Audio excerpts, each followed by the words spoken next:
बिस्मिल्लाहिर्रहमानिर्रहीम। मोहतरम नाज़रीन, आज आपके सामने कुरान मजीद की ऐसी दो आयात लेकर हाज़िर हुआ हूँ। अगर इंसान सिद्क़ के दिल के साथ इनका मामूल बना ले तो पूरी ज़िंदगी में कभी भी इंसान को कोई नुकसान नहीं पहुँचेगा।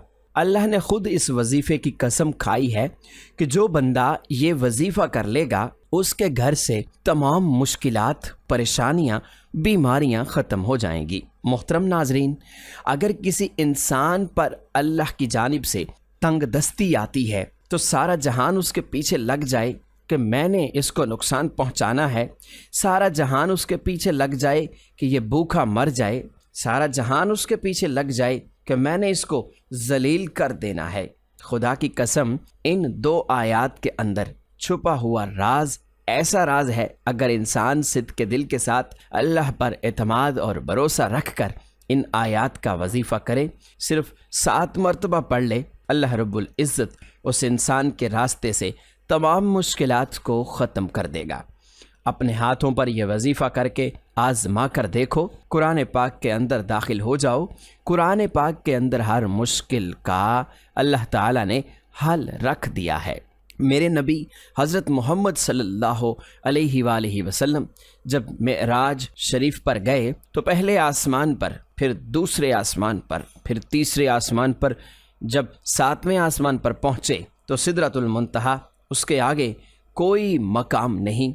तो जब मेरे नबी हज़रत मोहम्मद सल्लल्लाहु अलैहि वसल्लम उधर थे तो आवाज़ आई, एक दरवाज़ा खुला है। तो मेरे नबी जिब्राईल अमीन के साथ उस वक्त सिदरतुल मुंतहा तक पहुँचे थे।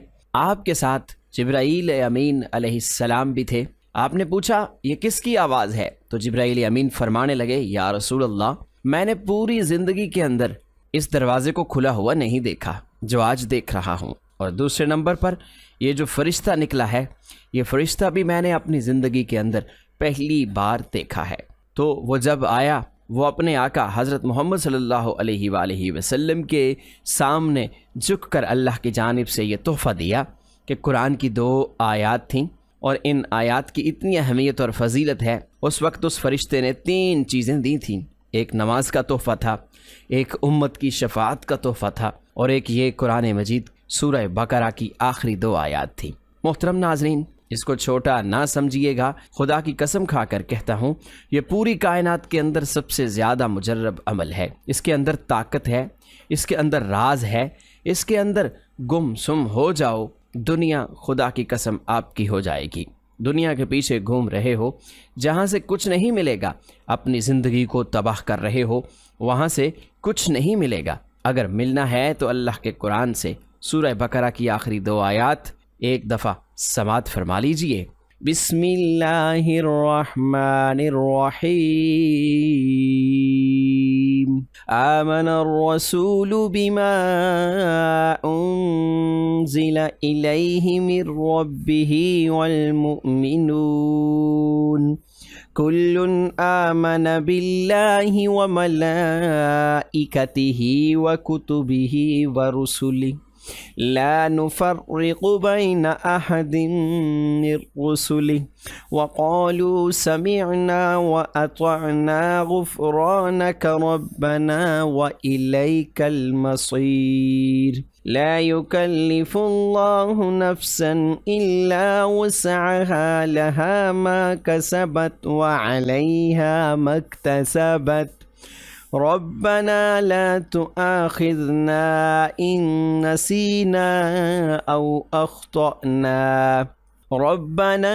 वला तहमिल अलैना इसरन कमा हमलतहु अलल्लज़ीना मिन क़ब्लिना रब्बना वला तुहम्मिलना मा ला ताक़त लना बिहि वाफ़ु अन्ना वग़फ़िर लना वरहमना अंत मौलाना फंसुरना अलल कौमिल काफिरीन।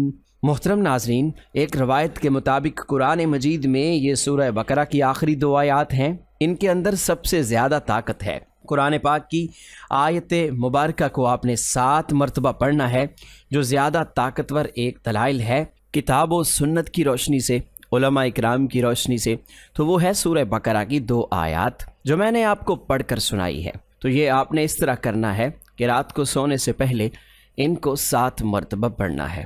اول و آخر اپنے نبی صلی اللہ علیہ وآلہ وسلم پر درود پاک پڑھنے کے بعد اللہ کے سامنے ہاتھ اٹھا لینے ہیں۔ یہ 2 آیات رحمت کا سمندر ہیں، ان کے اندر اتنے راز چھپے ہوئے ہیں۔ جو ان 2 آیات کو جانتا ہے، جو ان کے اوپر غور کرتا ہے، ان کو پتہ ہے کہ ان کی اہمیت کیا ہے۔ عام انسان کو ان کی اہمیت کا نہیں پتہ چل سکتا۔ محترم ناظرین، اللہ تعالیٰ نے بہت بڑا انعام دیا ہے اس سورہ مبارکہ کی شکل میں۔ ہمیں اس عمل کو ضرور کرنا چاہیے اور آپ نے سونے سے پہلے یہ معمول بنا لینا ہے۔ حضرت عمر، حضرت علی رضی اللہ تعالیٰ عنہ بھی فرماتے ہیں وہ بدبخت انسان ہے جو یہ 2 آیتیں نہیں پڑھ کر سوتا۔ محترم ناظرین، کوئی بھی عمل کریں تو نماز کو لازمی پڑھا کریں، کیونکہ نماز کے بغیر کوئی بھی وظیفہ ادھورا رہتا ہے۔ اس لیے دوستوں سے گزارش ہے کہ نماز کا اہتمام لازمی کیا کریں۔ نماز پڑھنا ہر مسلمان مرد اور عورت پر فرض ہے۔ اللہ تعالیٰ فرماتا ہے بے شک میں ہی اللہ ہوں اور میرے سوا کوئی معبود نہیں، تو تم میری عبادت کیا کرو اور میری یاد کی خاطر نماز قائم کیا کرو۔ اور آپ اور اپنے گھر والوں کو نماز کا حکم فرمائیں اور اس پر ثابت قدم رہیں۔ ہم آپ سے رزق طلب نہیں کرتے، بلکہ ہم آپ کو رزق دیتے ہیں اور بہتر انجام پرہیزگاری کا ہی ہے۔ یہ اہل حق وہ لوگ ہیں کہ اگر ہم انہیں زمین میں اقتدار دے دیں تو وہ نماز کا نظام قائم کریں اور زکوٰۃ کی ادائیگی کا انتظام کریں اور پورے معاشرے میں نیکی اور بھلائی کا حکم کریں اور لوگوں کو برائی سے روکیں، اور سب کاموں کا انجام اللہ ہی کے اختیار میں ہے۔ قرآن مجید میں 100 سے زائد مقامات پر نماز کا ذکر آیا ہے، جن میں سے 80 مقامات پر صریحاً نماز کا حکم وارد ہوا ہے۔ درج ذیل آیات مبارکہ کے علاوہ اور بھی آیات ہیں جن سے نماز پڑھنے کا ثبوت ملتا ہے، مگر اختصار کے پیش نظر انہی پر اکتفا کیا جا رہا ہے۔ اللہ پاک ہم سب کو اس پر عمل کرنے کی توفیق عطا فرمائے اور اس کو صدقہ جاریہ سمجھ کر اپنے دوستوں میں شیئر کرنا۔ دعا ہے کہ اللہ تعالی ہم سب کو دین حق پر چلنے کی توفیق عطا فرمائے، آمین ثم آمین۔ تمام دوستوں سے گزارش ہے کہ اللہ تعالیٰ کے 99 ناموں میں سے ایک نام کمنٹ سیکشن میں ضرور لکھیں۔